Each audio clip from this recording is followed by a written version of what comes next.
La salle bourdonnait d'impatience. Les murmures des familles et des amis, venus assister à ce moment solennel, se mêlaient aux rires nerveux des élèves. Des rangées d'élèves, vêtus d'uniformes bleus impeccables, étaient assis avec agitation. Leurs mains tremblaient légèrement, certains jouaient avec leurs médailles, d'autres échangèrent des regards complices. Le moment était arrivé, celui de leur remise de diplôme de l'académie. Chaque élève montait sur scène, un sourire timide aux lèvres, pour recevoir ce précieux parchemin. Des années d'entraînement rigoureux avaient culminé en cet instant. Les souvenirs des longues heures de travail, des échecs et des réussites défilaient dans leurs esprits. L'excitation était palpable dans l'air, teintée d'une pointe d'appréhension face à l'avenir incertain qui les attendait. Les parents, les enseignants, tous partageaient cette émotion collective. Pour certains, cela marquait le début d'une nouvelle vie, une chance de tracer leur propre voie. Ils parlaient déjà de leurs projets, de leurs rêves et des défis qu'ils étaient prêts à relever. Pour d'autres, c'était un tremplin, une rampe de lancement vers de plus grandes ambitions. Ils voyaient au-delà de ce jour, imaginant les sommets qu'ils allaient conquérir. Mais pour tous, c'était un jour gravé dans les mémoires, un jalon marquant la fin d'un chapitre et le début d'un autre. Les rires, les larmes, les accolades, tout contribuait à rendre ce moment inoubliable. Le directeur, un personnage austère mais bienveillant, se tenait au pupitre. Sa présence imposante imposait le respect, mais son sourire trahissait une profonde affection pour ses élèves. Son regard balaya les élèves assemblés, une lueur de fierté adoucissant ses traits burinés. Il se souvenait de chacun d'eux, de leur parcours unique et de leurs efforts acharnés. Un silence s'abattit sur la salle alors qu'il commençait à parler, sa voix un grondement sourd qui résonnait dans le silence. Chaque mot était pesé, chaque phrase soigneusement articulée. Il parla de leur réussite, de leur persévérance et des défis qui les attendaient dans le monde extérieur, au-delà des murs de l'académie. Il les encouragea à rester fidèles à eux-mêmes, à ne jamais abandonner. Ces paroles, imprégnées de la sagesse acquise au fil de nombreuses années d'expérience, leur servirent de dernière leçon, un cadeau d'adieu pour les guider dans leur voyage. Les élèves écoutaient attentivement, absorbant chaque conseil, chaque encouragement, prêts à affronter le monde avec courage et détermination. Une silhouette s'avança sur l'estrade, son allure dégageant une aura d'autorité silencieuse. Tobu, guerrier chevronné, son nom était murmuré à voix basse, une légende dans les couloirs de l'académie.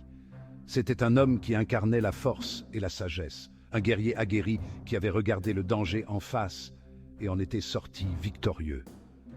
Son regard, perçant et inébranlable, balaya les élèves assemblés, réduisant au silence les derniers chuchotements et murmures. Tobu. Aujourd'hui, vous vous engagez sur une nouvelle voie, une voie semée d'embûches et entourée de secrets. Il marqua une pause, laissant ses paroles pénétrer l'assistance, observant une vague de curiosité parcourir l'auditoire. Tobu. Vous avez été choisi, sa voix se réduisant à un murmure, pour devenir des récupérateurs. Le mot resta suspendu dans l'air, lourd d'une signification inexprimée. Un hoquet collectif s'échappa des élèves. Récupérateurs. Le terme même leur donnait des frissons dans le dos. Des murmures éclatèrent dans la salle, tandis que les élèves échangeaient des regards perplexes.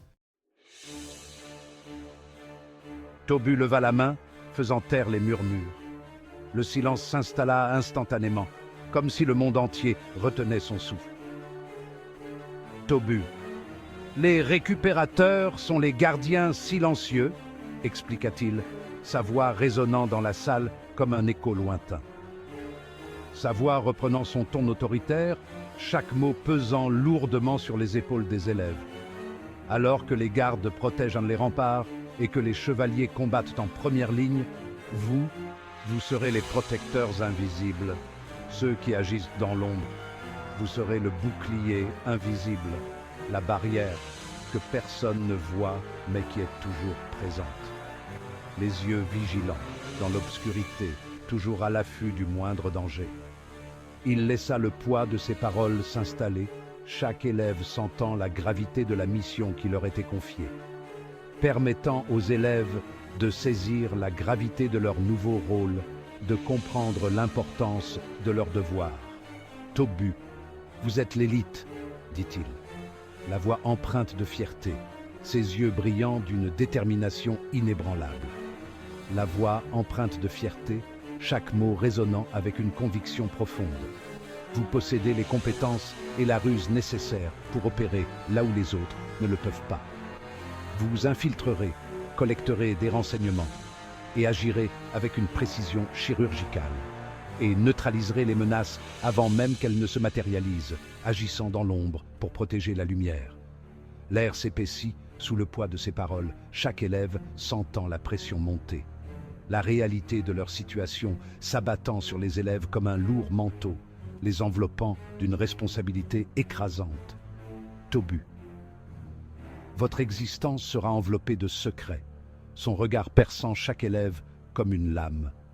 Personne, pas même vos familles, ne pourra connaître votre véritable but.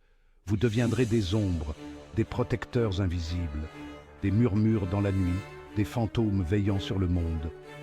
Vos actes connus seulement de quelques élus, ceux qui comprennent la véritable nature de votre mission. Ils n'étaient plus de simples diplômés, mais des protecteurs silencieux, prêts à sacrifier leur propre lumière pour protéger celle des autres. Mais des initiés dans un monde nimbé de secrets et de dangers, leur vie irrémédiablement transformée, prêts à embrasser leur destin avec courage et détermination. Section 4. Le poids du secret. Une tension palpable s'empara de la salle. L'excitation initiale d'avoir été choisi, d'être jugé digne d'un rôle aussi prestigieux, fut tempérée par la réalisation brutale de ce que cela impliquait. Le secret.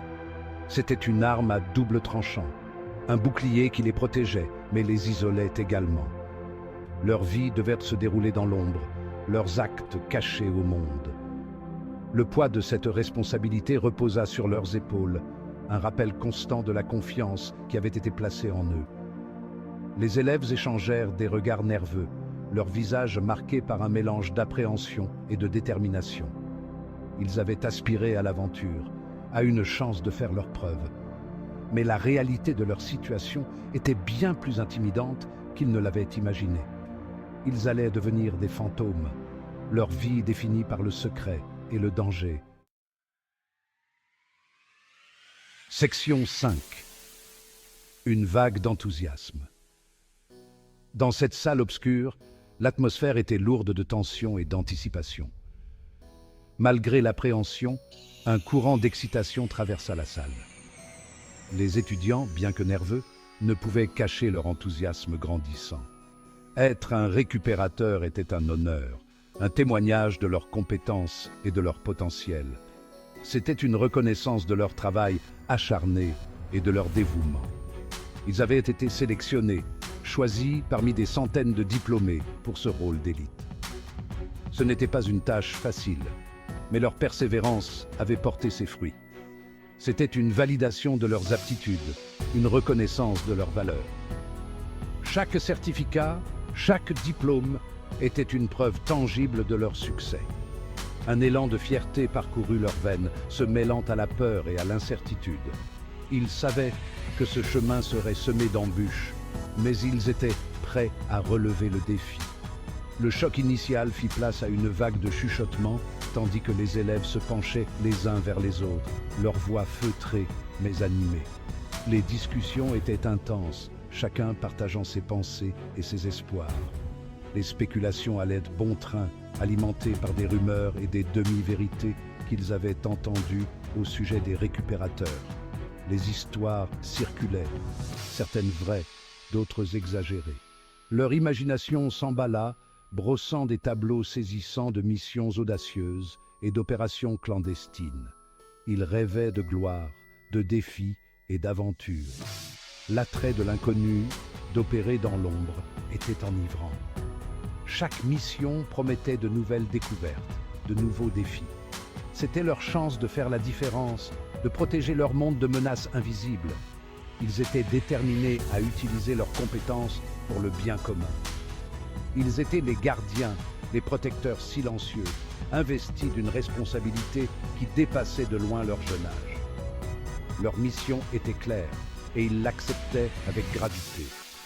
C'était leur vocation, leur destin. Ils avaient été préparés pour ce moment et ils étaient prêts à l'embrasser pleinement.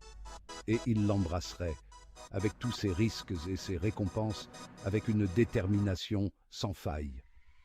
Ensemble, ils formaient une équipe unie par un objectif commun et une volonté inébranlable de réussir.